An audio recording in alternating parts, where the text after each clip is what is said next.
Hi, my name is Marla Faison. I am a professor of aviation science as well as a program coordinator for the aviation science department at Elizabeth City State University.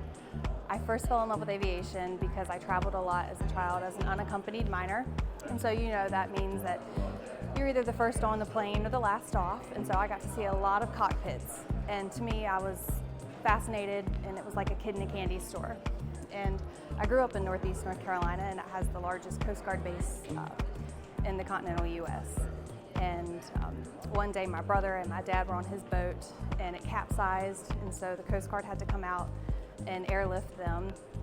And because we grew up in a small town, we knew the pilots, we knew the rescue swimmer, and so we went to church with them, and it was just another part of aviation that I fell in love with, the search and rescue part. And so I knew that I wanted to do something regarding aviation because it just kept coming around, and seeing all of the planes fly all the time, I just knew I wanted to do something in it. So as a senior in high school, I got my pilot's license and went off to school in Raleigh, away from aviation, was going to do graphic design, and I missed it too much. And so I transferred back home and went to Elizabeth City State University, continued my flight training there.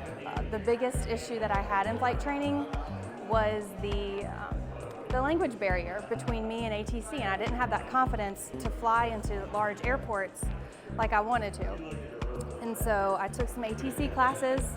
I fell in love with it more than I loved flying. So now I just fly recreationally when I have the time. And more than anything, I do love ATC. It was a new program when ECSU started, and I happened to be the first female graduate of the ATC program. I did not go off to the FAA Academy because I also had a baby during that time. However, I went and got my degrees and then came back to ECSU, now full-time faculty, now the program coordinator. Still get to bring my children to class. They are learning how to fly drones, they're learning how to manage airports, and they're 8 and 11 years old. So that's how I love aviation and how I came about where I am.